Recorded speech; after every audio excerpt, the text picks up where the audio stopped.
राम राम मित्रों, शुभ संध्या। आज हम फिर एक अनुपम स्थल में हैं।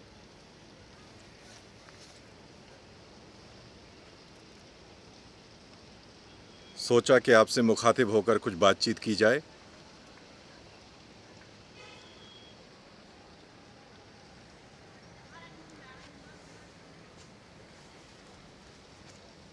उत्तराखंड के ऋषिकेश में हूँ तो सम्मुख गंगा जी भी होंगी।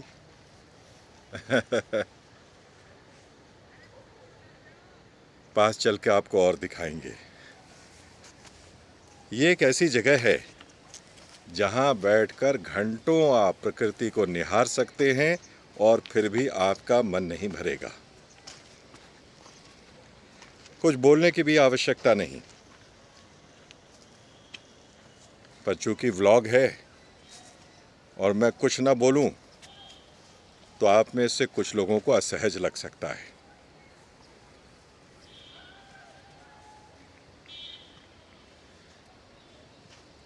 ऋषिकेश में मित्रों, अध्यात्म और शांति, इन चीज़ों की कोई कमी नहीं।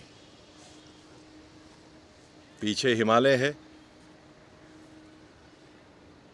छोटे छोटे आश्रम, गौशाला, साधु मुनिजन, कहीं कोई तपस्यारत है, कहीं कोई चुपचाप बैठा किसी प्रश्न की उत्तर की तलाश में है।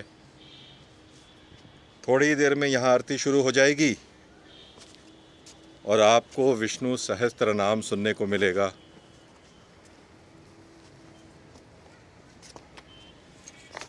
चट्टानों का रंग भी देखें मित्रों। बारिश में गंगा जी यहाँ तक आ जाती हैं। यहाँ का पानी का रंग भी शुद्ध धवल है, सफ़ेद है।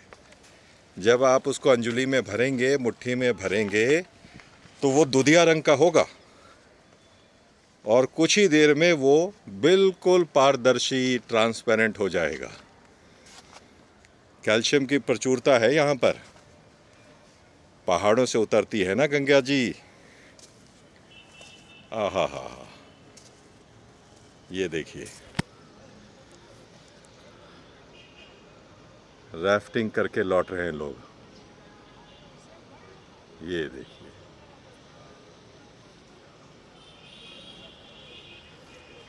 इसका भी अपना आनंद है। मैं भी राफ्टिंग कर चुका हूँ। फ़ोन नहीं ले गया था वहाँ पर। ये देखिए, ये उस चट्टान पर हनुमान जी का विग्रह है। एक बहुत बड़े मुनि ने यहाँ बैठकर वर्षों तक तपस्या की है। हम वहाँ चलने का प्रयास करेंगे।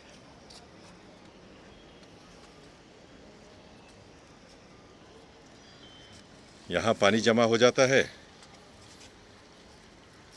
और ये सारी चट्टानें हैं, इसके ऊपर से होकर हम चलते हैं। सूर्यास्त हो चुका है। सूर्य की अस्त होती किरणें पानी में दिख रही हैं। मेरा मन तो भरता ही नहीं है इससे। घंटों बैठा मैं गंगा जी को और प्रकृति को निहारता रहता हूँ। गंगा जी जो स्थान छोड़ देती है वहाँ छोटा सा ये टापू बन गया है। अद्भुत।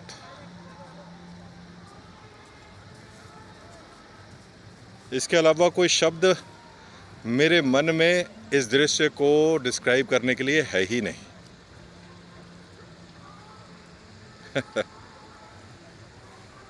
आज बहाव कम है क्योंकि कल सुबह ही अनाउंसमेंट हुई थी कि पानी छोड़ा जा रहा है।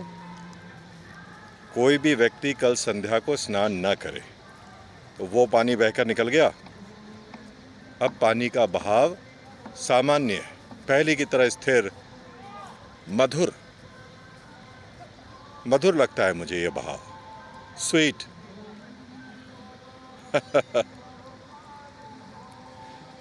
दूर आपको सुनाई पड़ रहा है, गोविंद बोलो, गोपाल बोलो।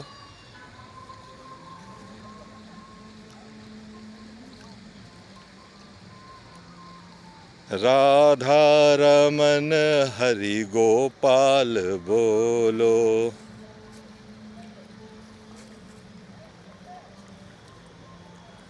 गोविंद बोलो हरि गोपाल बोलो।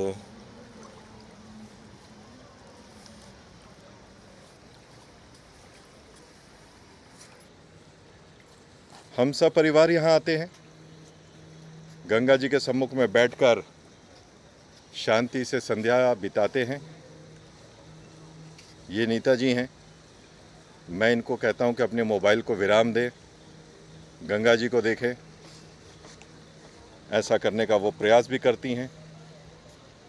विभू के लिए ये कार्य कठिन नहीं, वो आराम से बैठा रहता है। राम राम कह रहा है ये।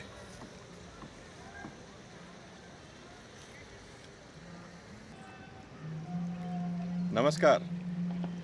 पिछली बार जब मैंने आपको गंगा जी दिखाया तो लोगों को बहुत पसंद आया, और हमारे बहुत ही परम पूजनीय आदरणीय महाराज हैं, उन्होंने एक बहुत ही सुंदर दृष्टांत बताया।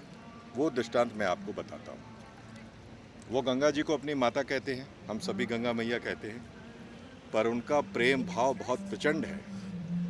तो उन्होंने बड़ी अद्भुत कथा सुनाई, और वो कहने लग गए कि एक बार रामकृष्ण परमहंस, जो कि विवेकानंद जी के गुरु थे, तो एक बार वो कहीं गंगा जी के सम्मुख बैठे थे, और बैठे बैठे ध्यान का भाव लग गया, और उन्होंने देखा कि बड़े ही अद्भुत तरीके से उनके सामने जगत जननी माता काली प्रकट हुई। और माता काली इस भाव से प्रकट हुई कि वो एक बच्चे को जन्म दे रही है। भाव समाधि में थे रामकृष्ण परमहंस। फिर देखते हैं बैठे बैठे कि वो बच्चा धीरे धीरे बड़ा होने लग गया। छोटे से बालक से किशोर अवस्था में पहुंच गया, उसके बाद वयस्क हो गया, अडल्ट हो गया, फिर प्रौढ़, फिर वृद्धावस्था में पहुंच गया, और फिर इतना वृद्ध हो गया कि माता ने उसे उठाकर अपने मुख में रख लिया।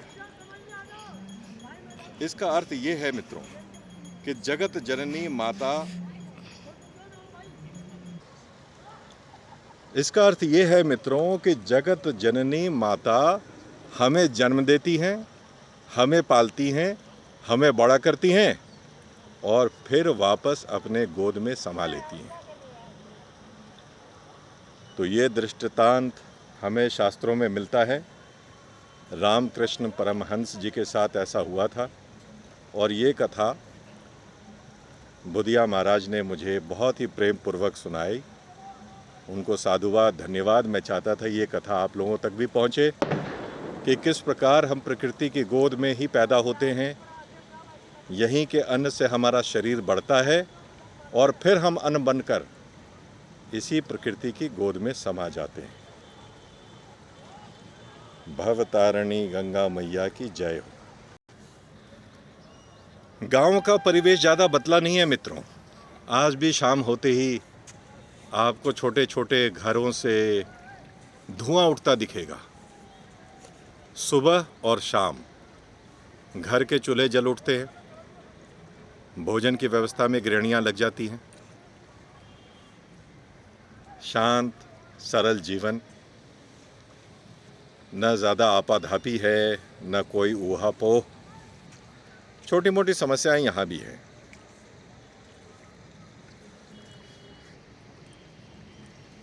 यहाँ पर भी मुझे ऐसे लोग मिले जो अपनी बात कहकर मुकर जाते हैं, जिन्हें गंगा जी का भी भय नहीं, झूठ बोलते हैं, कपट करते हैं। गंगा जी के तट पर रहने से कोई साधु बन जाता, या हिमालय में रहकर ही कोई आध्यात्मिक महात्मा बन जाता, तो यहाँ बसे सभी पहाड़ी, ऋषिकेश के सभी नागरिक साधु महात्मा होते हैं। मगर ऐसा होता नहीं है मित्र। यहाँ भी हम सब की तरह सांसारिक लोग हैं, जिनको संसार में आनंद आता है, जो सांसारिक लाभ के लिए शॉर्टकट्स अपनाते हैं। लोगों ने मुझे कहा कि आप इसके बारे में बातचीत क्यों करते हैं। इसके बारे में तो बाबा जी लोग बहुत अच्छी तरह से बातचीत करते हैं। हमारे एक मित्र हैं शर्मा जी, वो कल कह रहे थे कि इस तरह का व्लॉग कोई नहीं देखेगा, लेकिन मैंने ये सोचा कि बाबा जी तो गेरुआ वस्त्र पहनकर अध्यात्म के बारे में बोलते हैं, किंतु अध्यात्म किसी व्यक्ति विशेष की, संप्रदाय की धरोहर नहीं है। अध्यात्म तो वो है जो इस पिंड को ब्रह्मांड से जोड़ती है, जो इस आत्मा के परमात्मा से संबंध के तार के बारे में विवरण करती है। तो अगर इसके बारे में हम जैसा सांसारिक व्यक्ति जो घर परिवार में रहते हुए अपने सांसारिक कार्यों को करते हुए अगर इन चीज़ों के बारे में बात करें, तो सभी को लगेगा कि हम आप जैसे लोग कुछ गहरी चीज़ों को ढूंढने का, समझने का प्रयास कर रहे हैं। यही मेरी भी खोज है और यही आप में से कई लोगों की भी खोज है।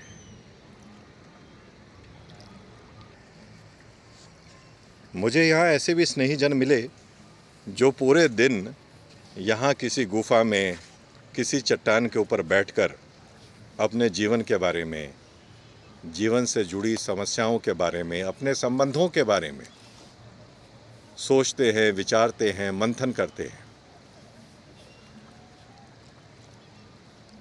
सच पूछिए तो विचार करने की ये प्रक्रिया केवल गंगा तट या किसी चट्टान या गुफा का मोहताज नहीं है। हम अपने अपने घरों में बैठकर, बड़े आराम से अपने सोफे पर बैठकर यही प्रक्रिया बड़ी आसानी से कर सकते हैं। जीवन है तो समस्याएं भी होंगी, समस्याएं हैं तो उनका उत्तर भी हमें ढूंढना ही होगा, और ये उत्तर हमें कहीं बाहर से नहीं, अपने अंदर में ही ढूंढना होगा। क्योंकि जो उत्तर हमें बाहर से मिलते हैं वो उन सवालों के उत्तर हैं जो हमने पूछा नहीं है। अपने सवालों के जवाब हमें अपने अंदर ही ढूंढना होगा। मिलते हैं फिर बहुत जल्द एक नए दृश्य के साथ। तब तक आप सभी प्रसन्न रहें, स्वस्थ रहें, मस्त रहें और गंगा जी की कृपा आप सभी को प्राप्त हो। जय हो, राम राम।